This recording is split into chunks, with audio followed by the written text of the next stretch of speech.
Hey, I'm Alex Radcliffe from Board Game Co, and this is To Back or Not to Back. We're going to be going through a bunch of crowdfunding campaigns. I missed last week. I did a late pledge video instead, which means I have twice as much work to do, although we are hitting that halfway pause through the year, which means crowdfunding may slow down over the next several weeks or not. I don't know. We'll see. It looks like it's slowing down. We generally get a pause about halfway through the year and then again at the end of the year, and we'll see if we hit that this year based on, how many videos there are or how long the videos are. But with that, let's go ahead and dive into the crowdfunding campaigns, but as usual, starting off with the fact, the reminder that I am CMO of Gamefound. While I've been doing this series for 3 years, I've been working for Gamefound since August, so take that into account as we dive into all these campaigns. And then starting off with Cult of the Now. Cult of the Now is where we take a look at a currently available game that is not on crowdfunding. It's not a year away. It's not something that you have to spend a ton of money on and not really have a ton of reviews. You have previews and you have gameplays, but you don't have a lot of opinions. This gives you the opportunity to go ahead and find all the games that are available, well, now, and often at a cheaper price point, and with a whole lot more reviews and opinions out there from both, various creators and YouTubers or Instagram or whatever, but also from anyone in the board game space popping onto Board Game Geek and checking out all the ratings. And for this week's pick, we have My City, which I'm 99% sure I've done in the past, but I mean, it's such a good game, at such a good price point that I want to do it again. For $25, you get 24 games out of My City, and if you're playing at 2 players, you can repeat the entire thing again, giving you 48 gameplays for that $25, and you will charge through this. It's a great game. I highly recommend it. It's accessible, legacy, polyomino. It is on the lighter side, but it's one that I very strongly recommend, and for $25, I mean, I'd say you can't go wrong, but I guess you could play 1 or 2 games, decide it's not for you, and then you pay $25 for a game that you already started, which is going to be hard to retrade, but if you're on the fence there, you could try this game on Board Game Arena instead. They do have it available on Board Game Arena to get a sense or feel if it's for you. What I will say is, while it is a lighter game, the first scenario or 2 definitely are even lighter, and it does pick up as you continue to dive into that. And with that, let's go ahead and move to canceled and not yet funding. We actually have 2 cancellations this week. We have Phantom Division over here by Phantom Horizon. This is from the same creators who brought you Flick Fleet in the past, and this is one that the Phantom Division is their newest dive into the dexterity game. This one unfortunately did cancel. I believe they're coming back with this one. I will say offhand, by the way, this cover art over here is so much more compelling than what we got over here. This doesn't really pull me in at all, and this very much does. Not any particular reason as to why or what it does, but I just think this really pulls you in a lot more. I don't know what their plans are. I don't know if they're relaunching on Gamefound, if they're relaunching on Kickstarter. I don't really have a lot of information about the game. They just don't have a lot over here going on as far as the game, and so yeah, I don't know if there was there more information during the crowdfunding campaign? I'm not entirely sure, but either way, designers of S.T.A.L.K.E.R Flicks have teamed up again to create Phantom Division, and this should be coming back to crowdfunding at some point. Then from there we have Timelancers. Timelancers over on Kickstarter, they canceled as well. This one as well, similar idea, didn't really hit its funding goal quite enough. It's just closing in. It would have crossed it, but they decided to cancel and relaunch, take into account feedback. This is one that I have not had the chance to play myself. We did do paid coverage on the channel for it. I believe Devin did a paid preview for this one, but it's one that I've heard good things about overall. The testimonials in this game are a lot. I will say, from my own opinion, I think that the art and graphic design, some sections of the art I think are incredible. Some of the card art is great, but the cover art I don't think pulls me in as much, and the graphic design I don't think pulls me in as much, but I've heard a lot of good things about the game from people who played it, and it's one that I have not yet played myself, but I do hope it comes back and relaunches again. Like, even look at this miniatures over here, the art on these cards, there's a lot going on. The graphic design of these cards, I think a polished cover could make the world of difference to this game. And then yeah, that's Timelancers over here, and we'll see what happens to this one when it comes back to crowdfunding. Then we have in the not yet funded category, we have Fighting Fantasy Adventures Campaign 1. This is coming to you. This is an interesting one offhand because, first of all, because the page isn't loading. Why is the page not loading? Let's try to refresh that over there. It's coming from Wallace Designs, which is interesting. If I'm not mistaken, Wallace Designs had a single campaign over on Gamefound. Wallace Designs is their newest, Martin Wallace's newest company. Way back in the day, he had Tree Frog Games. I don't know what happened to that. And he's also done a lot of work with other publishers. In fact, the #1 game of all time, Lancashire, right? Lancashire, Birmingham? Brass Birmingham. Brass Birmingham is the #1 game of all time, Board Game Geek, so designed by Martin Wallace. He has a lot of amazing designs to his name, and this one over here, this was one where he's bringing in Steve Jackson and Ian Livingston present Fighting Fantasy Adventures. He's bringing kind of a story gameplay to a bunch of like cards and this narrative adventure system. Where you're going to be going through various dungeons, encounters, and then you line up against various enemies as you level up, as you go through a narrative adventure from it. A short 2-minute video on how to play the game. And this is going to be bringing you all of that. And then this one currently I don't think will be funding, unfortunately. $21,000 raised of a $66,000 goal. I think unfortunately this one likely will not cross the finish line. I'm curious to see what happens next with this one. I'm assuming a cancellation on relaunch, but we'll see. $20,000 out of you know, 66,000 is just unfortunately not enough traction based on where it is, so we'll see where this one ends up. Then from there in the updates category, we have Stalker the board game. This one ending in a day, so you have 1 day left on this one, Stalker the board game. Not a ton of updates over here, a few things to go over. Crossing $3 million, 13,000 backers so far. This is 1 day left to go on Stalker the board game from Awakened Realms. I will say I really enjoyed this one. I had a chance to demo this one, to demo 4 others at Origins. I was running the Gamefound booth, and I managed to run a bunch of people through the Stalker demo, and really enjoyed it. One of the things I found fascinating, because I played this myself and gone through it, but one of the things that's fascinating to watch and let others play through the game as I guide them how to, was just the diverse ways people tackled the same exact adventure. We only really did the first adventure in the demos that I ran, but the amount of different ways people would approach it in terms of just the ways you could engage with the anomaly, or wander around the map, or fight enemies, or hide from enemies, or shoot a bunch of enemies to cause noise and attract attention. There were a ton of ways that people went through the same exact adventure, and it was very satisfying to watch. My appreciation for the game has only grown since continuing to run others through this game. But overall, I really like Stalker the board game so far, and then you can check out my full review on the channel. But they have a lot of stretch goals, a lot of things that they've unlocked throughout the course of the campaign, including what was one of the things I saw. Let me go down to the add-ons over here. They had the anomaly packs, the miniatures, they have all that stuff. They have the card box sleeves. There was something I specifically wanted to highlight, and now I'm not remembering what it was. We have the zone threats, we have the various add-on pledges. I'm not sure, it may have been a stretch goal. Let me go to the stretch goals over here. Stretch goals, was it a stretch goal? The dice over here, I'm not sure what it was. I'm not sure what the thing was. That's something I wanted to go over and highlight, but I can't remember what it was. But either way, they have a lot of stretch goals and things that are unlocked throughout the course of the campaign. And then, of course, all the various pledge levels that they've added to this as the campaign is developed. You can get, you know, the Wish Granter pledge for $534, which is way more money than you need to spend. And then the Stalker Heart of the Zone for $353, which will give you a ton of gameplay content. Although, again, I don't think most people, you will not go through all this content. You might go all in and then regret going all in, you know, 2 years from now when you realize that there's more campaigns coming out every single day. And it's very hard to actually go all in on most of the games that you want to. Then from there we have Gloomhaven, Gloomhaven Grand Festival over and back here. This is one that I will not be doing a full coverage on this one, primarily because I will have a full dedicated video on this as the campaign continues. Right now there are $2.7 million raised out of a $2 million goal, 12,000 backers, and 17 days left to go. This one will likely end up somewhere in the range of 4 to 5 million unless they change something up, but this is one that, you know, this has a ton of things going on in the campaign. I did a full video, I did a full video on this. I did a live stream of the start of the campaign. You can check that out. But then from there, they're going to have Gloomhaven miniatures, they're going to have Gloomhaven RPG, they have a Frosthaven reprint, they have Gloomhaven 2nd Edition. They also have various add-ons. Some of them you have to go into. Let's see if we can see them in the add-ons. They had over here a bunch of things you can get your hands on that sometimes you have to click on them to add a pledge and then to customize that pledge. So for example, we have the Frosthaven Play Service book over here. That's going to allow you to have the books of Frosthaven. So they have a bunch of those things to go through. I'll be doing a full dedicated video on this campaign before it ends, talking both about, you know, my opinions around the campaign, but also, of course, a general should you back it video. With 12,000 backers, they definitely deserve to have a full dedicated video on this one, and so I will not be spending a ton of time in this video. I don't know exactly when I'll do it, probably closer to the end of the campaign, so sometime in the next 2 weeks likely. Expect a full dedicated should you back it on the Gloomhaven Grand Festival. Then we have Tanares Adventures, which is another campaign that I will not be doing a full dive into because I already did a full should you back it on this last week. You can check that out. I did a full should you back it, 20-minute deep dive into Tanares Adventures, into the campaign, into the things that are different, the additions, the changes they're making, the various pledge levels, all of that. Short version of this game is I really enjoy this game. Also disclaimer that I'm doing a paid playthrough content with them. I'm doing a full campaign playthrough with them, so take that into account as we go through this. I covered that in the last video as well. But Tanares Adventures, this is giving you a ton of Tanares content, an absolute ton of content, way more than you really need to dive into. And I love this game system. I love how much, how much there is I don't necessarily love.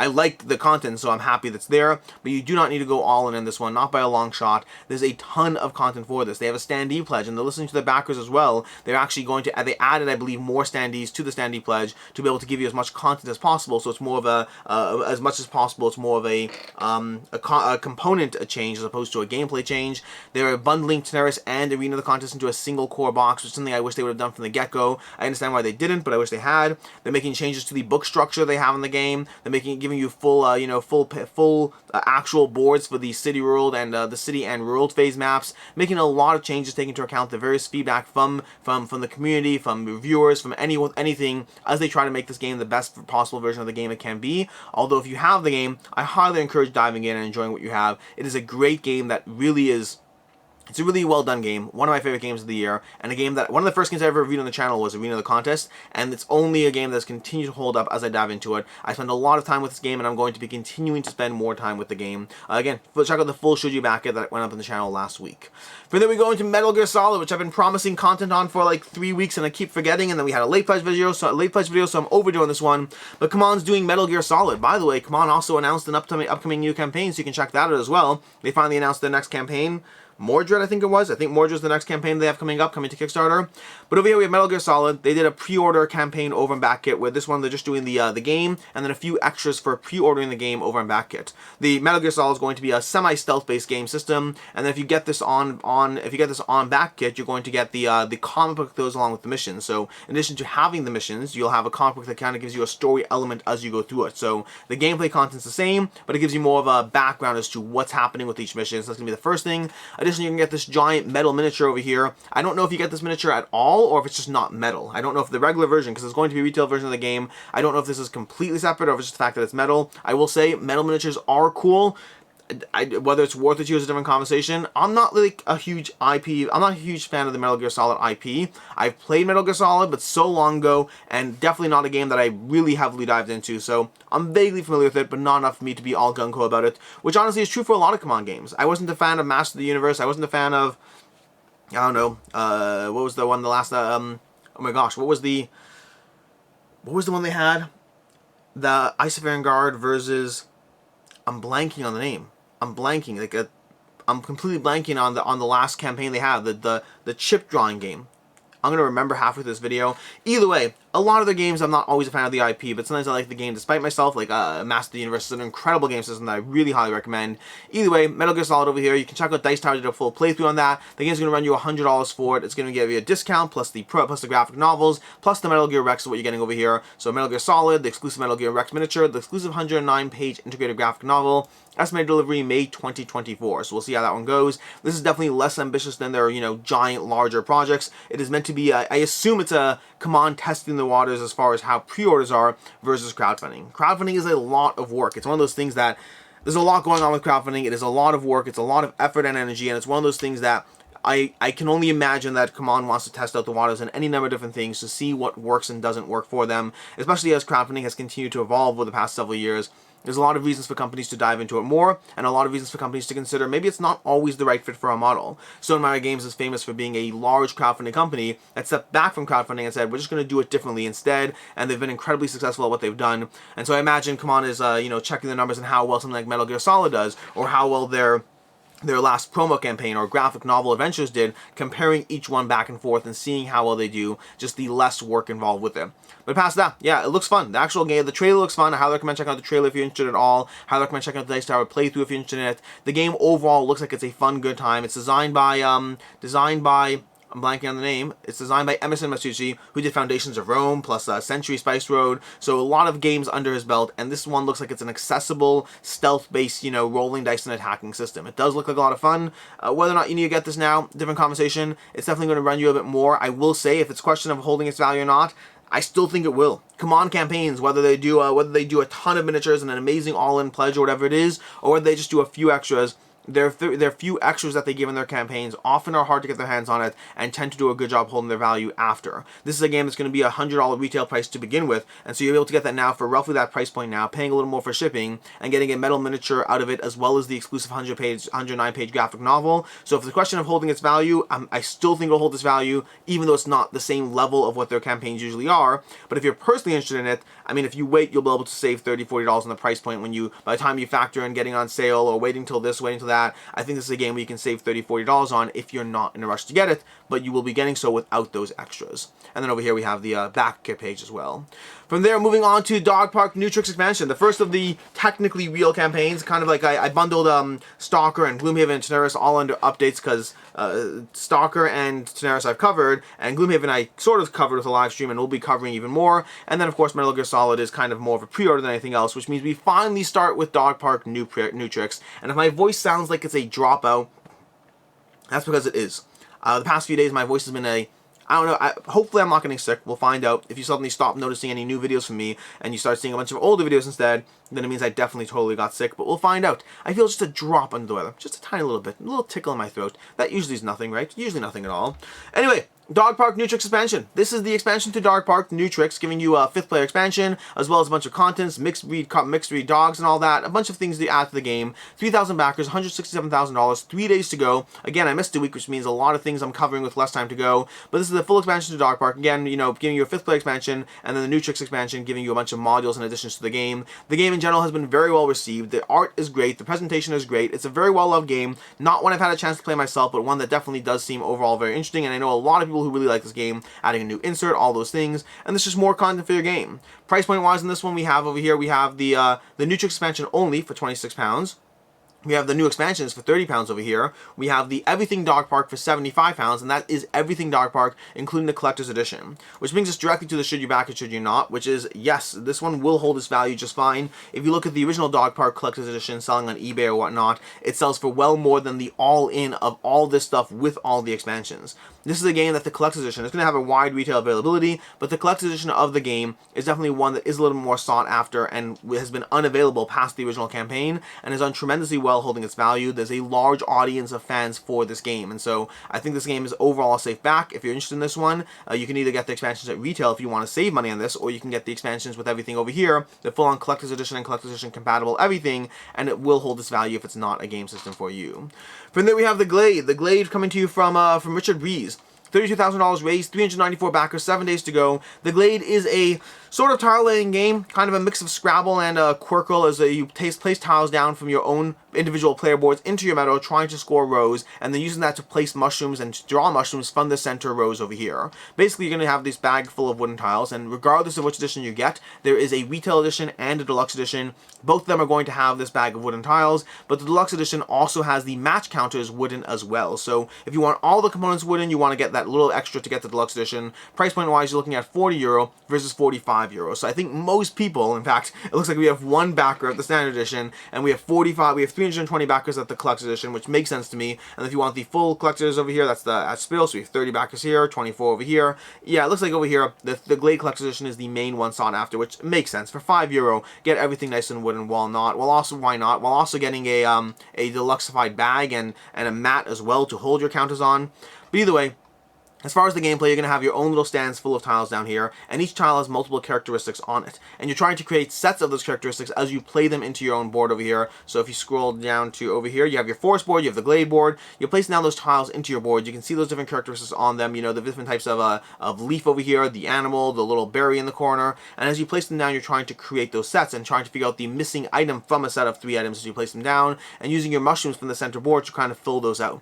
So it's basically a lot of, again, Quirkle meets Scrabble. As far as if you've played Quirkle, if you've played Scrabble, you understand the idea of having those lines of play. Honestly, probably just Quirkle. Quirkle is basically already Scrabble to an extent as it is, but either way, that's going to be the Glade over here from Richard Breeze, designer of Keyflow, of Keyflower, of Keydom something, a lot of the key games. Keyflower is an amazing game, by the way. Highly recommend that one. But either way, that is the Glade. As far as should you back or should you not, will it hold its value? Hard to say on this one. The price point is not bad in it. The price point is definitely not bad. The flip side of that is we only have 394 backers. I mean, there's not a ton of demand for this, but then also there's the fact that there are deluxe components, that additional upgrade, and Richard Breeze is not a no-name designer by any means. I think this is one that you're going to probably lose a little bit of something on it. I don't think it's going to have a wide degree of popularity, but it's one that I don't think you're going to lose a tremendous amount. If you're on the fence and you really want those wooden extras, you may as well do this now as opposed to trying to hunt them down and dealing with the hassle later. But it's one that if you do back it, it may or may not be one that holds its value or has enough demand on the secondhand market. Moving on, we have Shipwrights of the North Sea Redux from Garfield Games.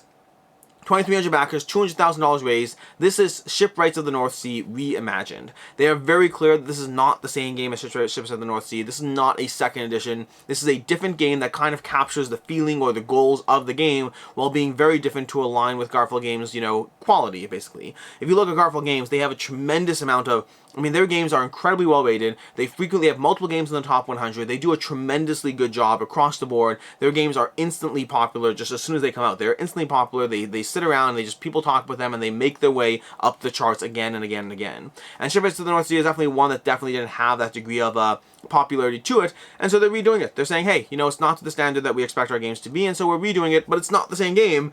It's just kind of the same game to a small degree. Think, you know, think Arkham Horror 1 versus Arkham Horror 2 or Arkham Horror 3. They are all different games, just with the same general idea behind them, as opposed to something like Twilight Imperium 3 versus Twilight Imperium 4, which is more tweaks and cleanup of the game system. So that's kind of the situation over here.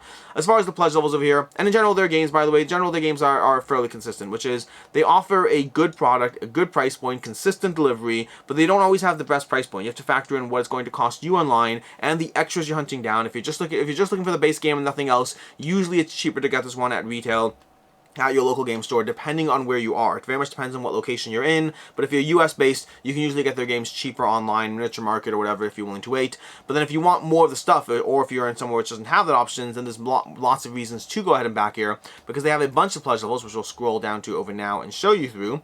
Because the game's available on Tabletop Simulator if you want to see it. There's a lot of review content, a lot of you know, preview content, a lot of playthrough content, so you can check through all of that. But then over here we have, and there's also an Explorer Collector's box as well to dive into. There's sleeves for all the boxes. Those are all going to be things that feature into the pledge levels. Because we have $45 US for the Shipwrights Redux Legends promo pack. We have 57 for including the 50 North Sea metal coins. Then we have the Explorer Pledge, which gives you the Explorer's Collector's box for your Explorers if you want to be all in the same box and everything else, same box size on your shelf. And then lastly, we have a set of 4 box sleeves as well for $90 US, additional $9 if you want a set of 4 box sleeves to make all the games line up nicely on your shelf. That's going to be Shipwrights to the North Sea. Sorry, I need some like breaks in water throughout this to not cough.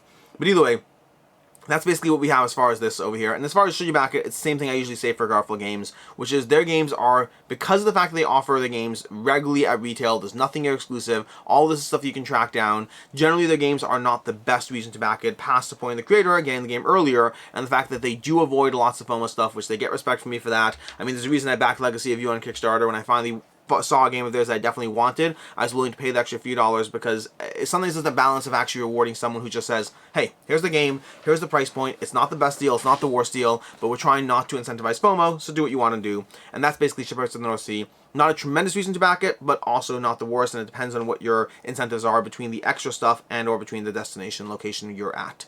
From there we have Eldfall Chronicles North and Wind. 1,000 backers, $234,000 raised, 10 days to go. Eldfall Chronicles North and Wind is basically taking the system from the skirmish game of Eldfall Chronicles and then applying more of a solo cooperative story-based element to it. You can check out a full demo playthrough of the game over here, or a full demo quest playthrough, not a full playthrough. But that's basically what's going on with Eldfall Chronicles from Free Company. Launched on Kickstarter maybe a year and a half ago. They already delivered. The game has very solid ratings across the board and also has done well in the second-hand market and all of that. And this is bringing you just more content for that game. And lots of ways to spend your money on this content, from €109 as the starter pledge over here, all the way up to what you're getting over here, to $189 for the deluxe pledge.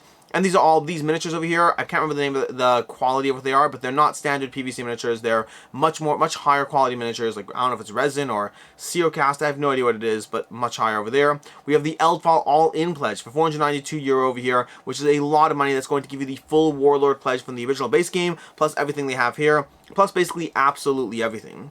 As far as the Should You Back It, Should You Not will hold its value. The short version is Eldfall Chronicles on eBay. The original first game has done well so far. It's not a cheap game, not by any means, especially if you're looking at price per miniature. Because they are premium quality miniatures, it's definitely not the cheapest game, but the original Eldfall Chronicles has found enough of a following that the Warlord pledge on eBay sells for like 20-25% more than what people have paid for it on average, and so over here I think it's a fairly safe back as far as the clear demand for this game versus what you're paying for it to get your hands on it. That said, it's still a lot of money for whatever game system you want, so you have to question for yourself whether it's actually something you're looking for, or whether it's something that you're going to try to sell down the road, or whether it's worth that time. Those are all considerations as well, but overall, this is the more narrative, solo/cooperative version of Eldfall Chronicles, diving into the North and Wind with, you know, standalone and integratable to whatever, to what's going on with Eldfall Chronicles. From there, over here, we have Crystallo Expansions, Untold Fortune, and Den of Dragons. These are 2 new expansions to Crystallo, which I believe came out in 2019, if not mistaken, from Liberty Kiefer. 697 backers, $23,000 raised, 11 days to go. these are 2 expansions to Crystallo, giving you more ways to add to the game. We have the expansion, the Untold Fortune, and Crystallo is a solo game of trying to rescue various creatures while trying to trap the dragon in its own den. It's a solo optimization puzzle. Now, the first expansion, Untold Fortune, is going to introduce 3 different modules to the game, 3 different things you can add to the experience. Such, you know, they have the crystal. Nope, that's not it. Scrolling down over here, we have over here, scrolling down at some point. Here we go. The Cavern Collapses. We have the Spirit Stones. We have the Raven over here. Tools, Crystal Balls, a bunch of modules to the game system. And then Den of Dragons is going to introduce new dragons to the game. In the original game, they have this aspect of trapping a dragon, and it adds more dragons to the game experience to mix into your gameplay. That's going to be Crystallo Expansions, Untold Fortune, and Den of Dragons. From there, we have Scarface 1920 Bloody Business from Red Zen Games. Scarface 1920 Bloody Business is going to be the expansion to Scarface 1920 that was on Kickstarter maybe a year and a half, 2 years ago.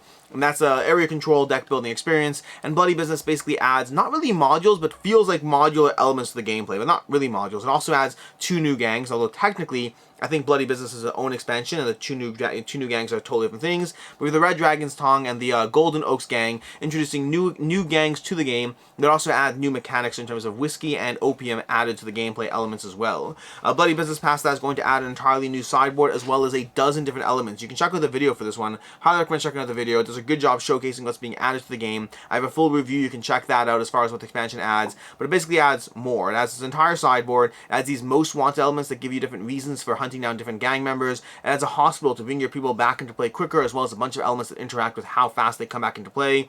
It adds street gangs that you can go ahead and trade in bullets and influence to get your hands on the street gangs elements that are going to give you more little one-time use ability cards you have. We're going to have voting in elections. You can try to vote in elections, which will actually give you a scoring element as well. You can earn votes at the course of the game and cast them at the end of the game to try to figure out exactly how you want to shift or adjust the gameplay to give you extra points to players. You're going to have these cards over here. Don't remember what those are, but they affect the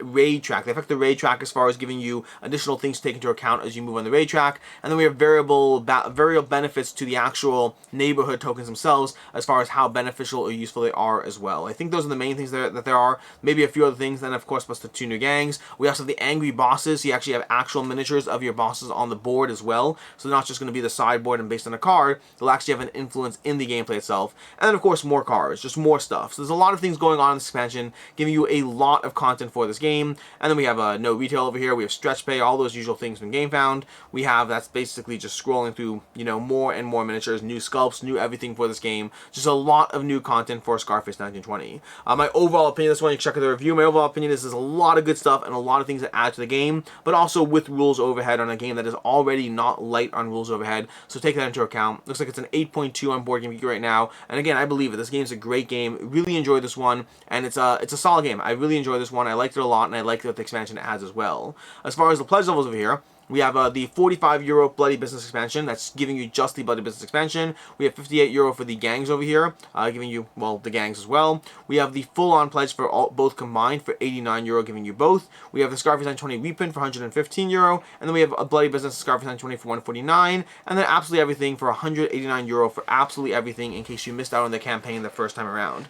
That's what we have over here on the pledge levels. We also have a few things that were added throughout the course of the campaign. You can check out the expansion box that was added. This is an optional buy. It's not part of the pledge levels, but it gives you a way to kind of hold everything, especially if you back the original game. You know, there's lots of finagling to kind of make all the Deluxified tokens and everything work properly the way you want. There's this deck over here which looks amazing, by the way.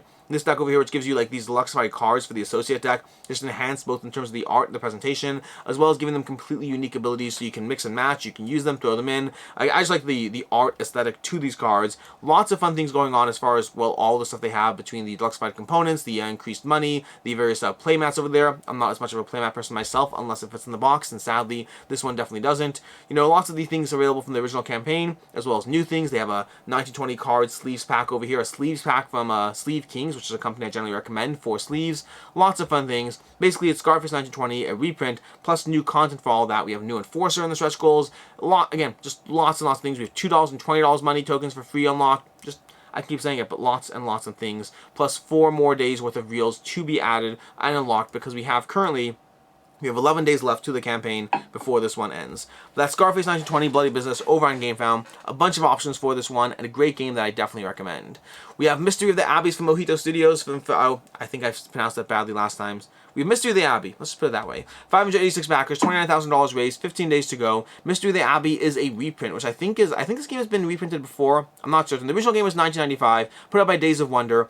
This is one that the original game got a 6.5 on Board Game Geek. Good, but not great rating. But this is basically Clue and then some. It's Clue gamified. You're going to be wandering around the Abbey, wandering to various rooms, activating the abilities of the rooms, asking players questions, although they have this fun little aspect where you can take a vow of silence and choose not to answer, or if you answer and you must answer truthfully, then you can ask a question in return. So there's a degree of trying to decide when it's worth actually revealing information, or when answering that question might be too damning and not really worth it. And so I like that little trade-off there, plus activating the various abilities of the room. And this is not a game where you're going to be making an instantaneous deduction and just winning that way. There's a whole point-based system for figuring out what went wrong and what's going on in the game as you go through it. So again, Clue gamified in Mystery of the Abbey, and this is being reprinted from Bruno Fedeli, Sergei Leggett, being reprinted and reprinted and all that. As far as the pledge levels, we have a base pledge of $40 and the Kickstarter bundle pledge of $51, which gives you the set of unique meeples plus the sleeves pack. So basically an extra $11 for the sleeves plus the meeples. And then we have the bundle pledge for $56, which also gives you a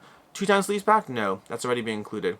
Something else. The postcard signed by Bruno Fedeli, as well as. That's it. I think that's the extra thing that's being added there. But that's what we have over here. That's Mystery of the Abbey. As far as should you back or should you not, I'm a little skeptical this one will hold its value. I think that the number of backers, 586 backers on a game that's been around for a while, I don't think this is much demand for a reprint on this one. The game is fine. It was a fine game, but it's not one of Days of Wonder's finer games, and it's not one that I think has us. I mean, again, 586 backers, definitely enough people who do want this, but it's not being majorly sought after, and I just think that's because a combination of an older game with not necessarily the best rating, and does mean, and a lack of, major deluxification, means this is a good reprint that'll make a bunch of people happy, and I'm happy that it exists and happy it's available, but I'm skeptical this one will hold its value quite as much. The price point's not terrible, but once you factor in shipping and the lower demand, I am a little bit skeptical that this is one that holds its value.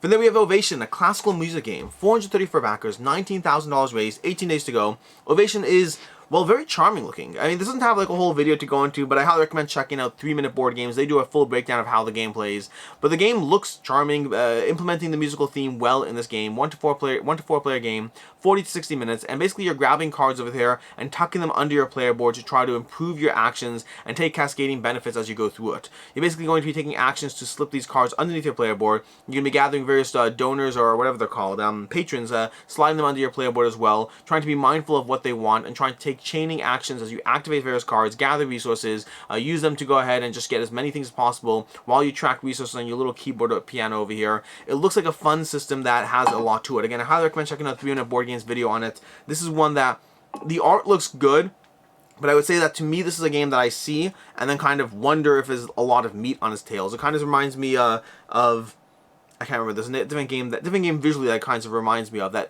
It looks cute and charming and has a little fun cartoony artwork, but sometimes that can be a really solid game behind it, and sometimes that makes you wonder what level of depth there is to the game. But it does seem like this one does have a decent amount of depth to it as far as the chaining bonuses and how to be as efficient as possible as you go through it with asymmetric abilities from the various characters, and so it looks like there's enough going on. I like the idea of cascading benefits and bonuses in games. I like powerful turns. I like it when a game lets me feel like I did fun things throughout the course of the game.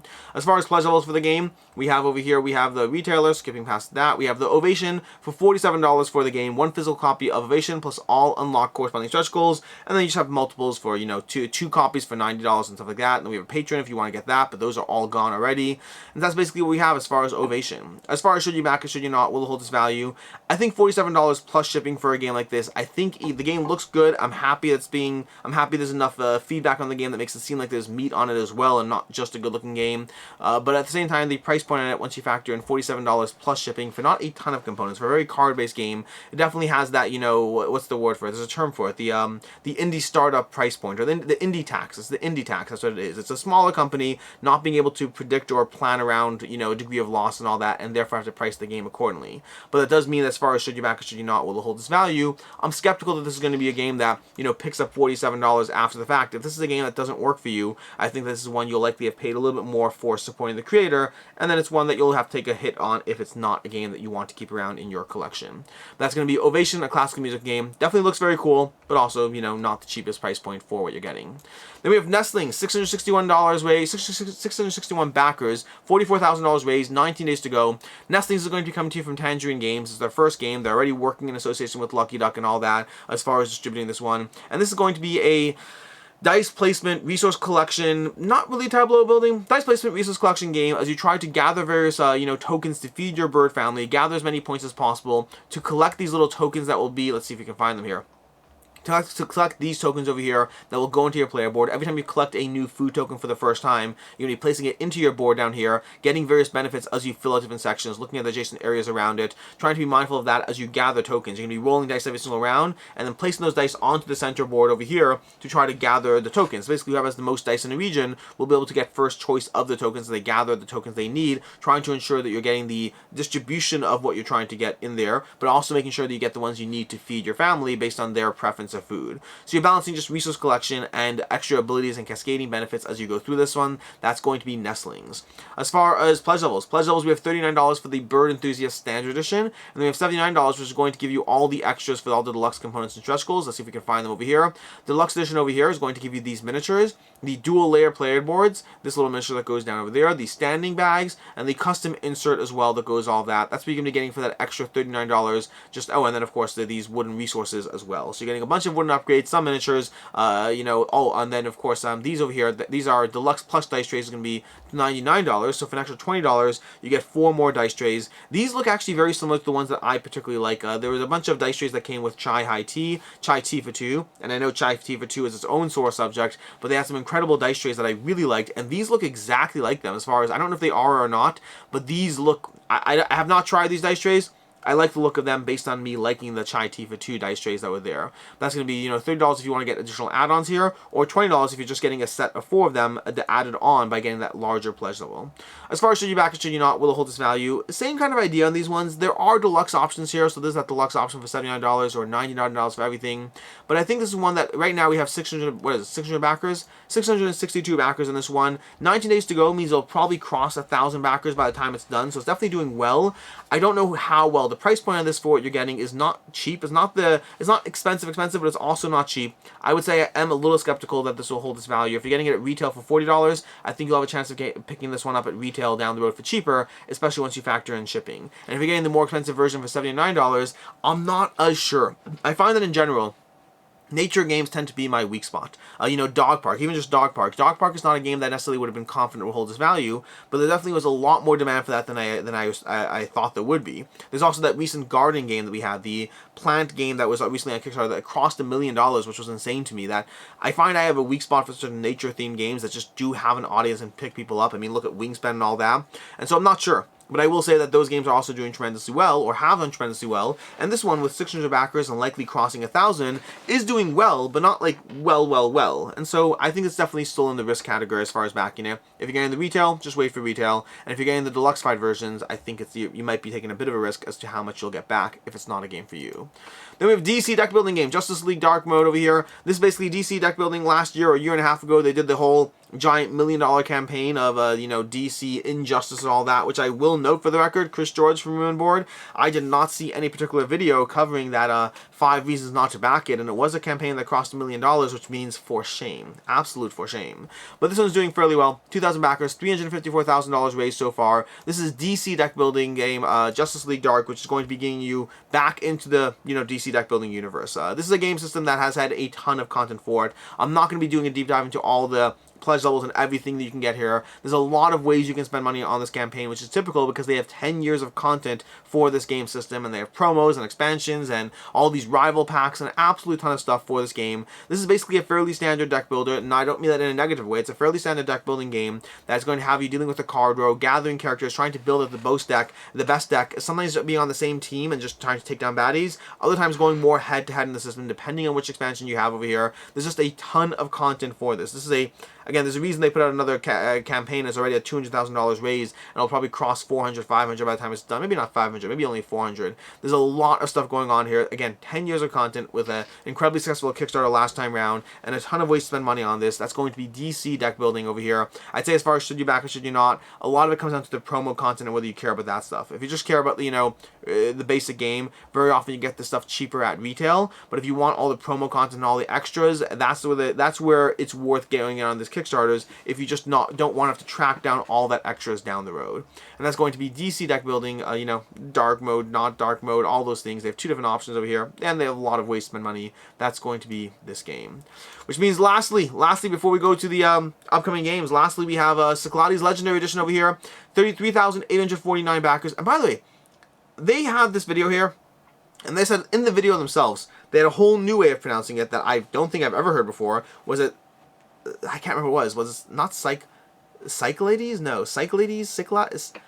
I can't remember what it was. In the video of this, they pronounced it a whole different way. This is a game that I always hear different versions of how to pronounce. I get corrected 4 different ways till Sunday, and whichever way you say it, I've found corrections like come on and Simon all over again, which is, sure, there's an official right way, but there doesn't seem to be an agreement on what that official right way is, and I know there's that one person who knows that's officially Simon. I'm going to still say come on. They say it themselves, they slip up. If they slip up, I can slip up. But as far as this one over here, if you look online, and if you look up pronunciation of Cyclades over here, there are multiple different options, from Cyclades to Cyclades to Cyclades to Cyclades. There's a bunch of different options. I think the 2 that are more often that I've seen are Cyclades or Cyclades. Those, I believe, are the 2 ones that I've seen, and they are region-based, whether you're Greek or non-Greek. So I don't know the exact way to say it. All I know is it's a great game. It's a really great game.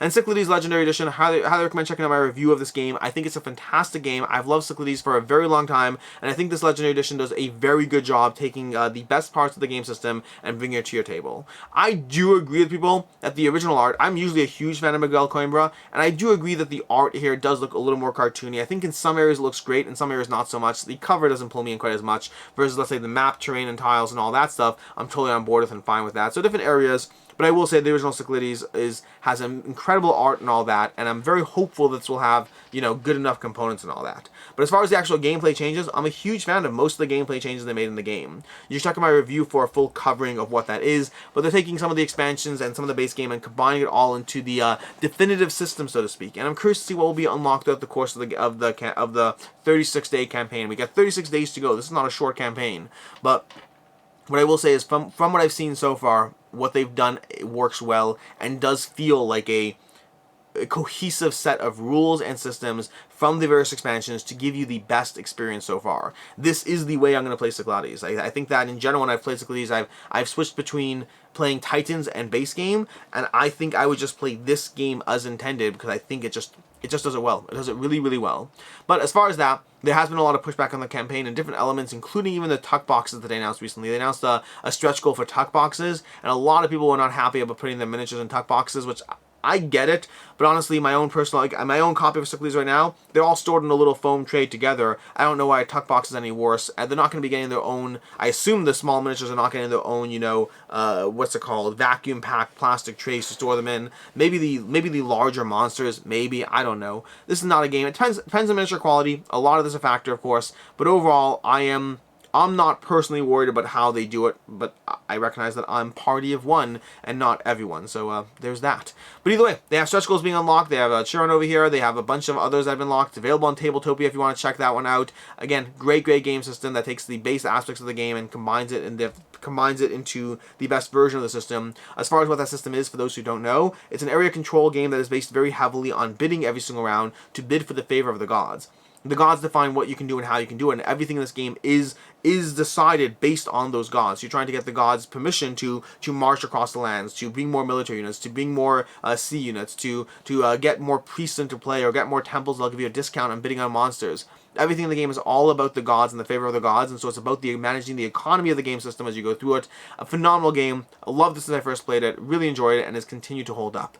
As far as pledge levels, there's going to be a miniature pledge over here, a meeple pledge over here for €59. Is going to give you the meeples pledge, which is standees for the heroes and the monsters, and the meeples for your ships and units as you go through. If you check out the gameplay video if you check out the review I have on my channel, the meeples pledge is the contents that I have over there. And then over here we have the miniatures pledge, which is not available, unfortunately. I didn't have a chance to see that one, but the miniatures pledge is going to be €100 and giving you all the miniatures for the game as well. And then there's the ultimate pledge as well over here on top of that, giving you even further on top, giving you all 3D buildings plus every common and miniatures unlock stretch goal as well. So if you want those additional 3D buildings touched, there's even more for that, but again, giving you that extra premium feel.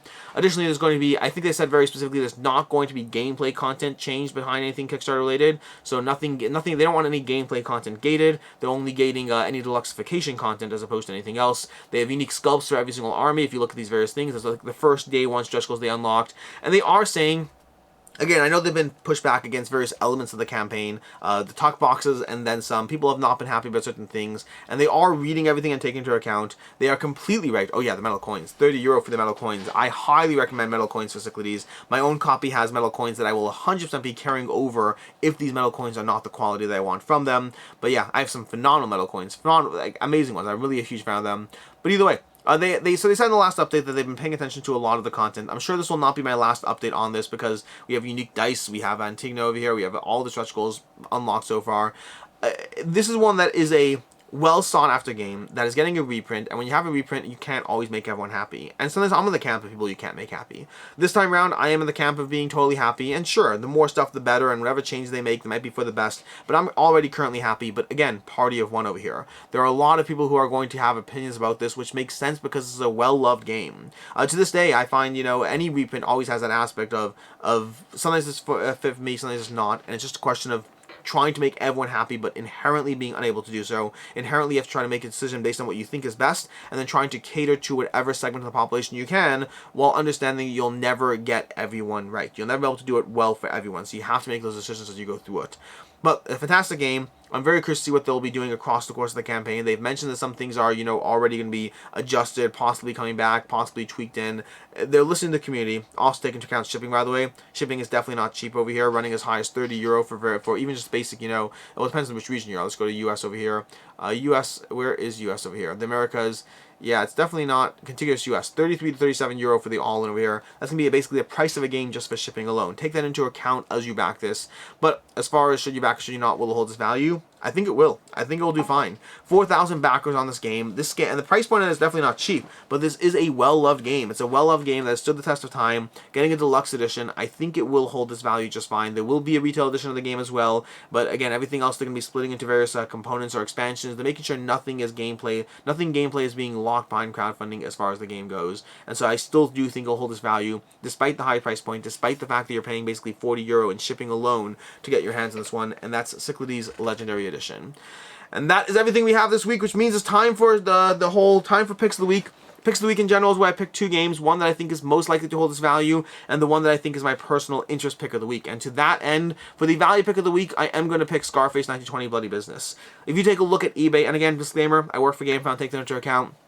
But if you look at the eBay prices on the original Scarface, the original pledge, the original, like, you know, if we go down to, let's say, the awards over here, the all-in pledge for everything over here, that 189 euro, the base pledge of Scarface 1920 is going for more than that on eBay right now. So the base pledge, this is a game that has been getting good ratings and is hard to track down and has, like, deluxeified components. And again, in general, if you just look at the eBay prices on this one, that base, this pledge over here, 189 euro for everything, it's going for more than that for just the base pledge if you do that. So take that into account. But make sure to go ahead. I'm saying, as far as the value pick of the week, I think Scarface 1920 Bloody Business is going to be my value pick of the week. And as far as my personal interest pick of the week, I'm going to have to go with Cyclades Legendary Edition. I love this game. I love Cyclades in general, and I think this was the smoothest, most refined version of the game that really took into account all the expansions and content and just gave me the best version of Cyclades to date on a game system that I already loved, and I think they just made it better. Caveats around the art. Again, mad respect for Miguel Coimbra, but this time round, I like the art. I do like the art. I'm not complaining about it at all. But I do think the art for the original version is a little better. So that one disclaimer aside, everything here is absolutely incredible, and the gameplay changes feel really well done. So Cyclades is going to be my general interest pick of the week. And with that, we're going to go ahead and look at the upcoming campaigns for next week. In general, I just look at 2 or 3 upcoming campaigns. For right now, we have Coloma New Prospect Expansion and Reprint coming over on Gamefound in, well, 2 days. And then we have Planet Unknown, one that I'm really excited for over here. Planet Unknown, which is going to be the expansion and reprint to everything Planet Unknown based in 2 hours, 10 minutes, and 45 seconds from when I'm filming this, not from when you're watching this. So I guess sooner, even sooner. 2 days left. 2 days left to go on Planet Unknown. And that is everything, which means until next time, I'm Alex Radcliffe from Board Game Co. Thanks for putting up with me through the occasional cuts or whatnot. I just, again, my voice is a drop under, and I find talking straight for an hour when my voice is a drop under is a little harder than it normally otherwise is. So in any case, and until next time, I'm Alex Radcliffe from Board Game Co. Hope you enjoyed this video, and as always, I hope you have a good one.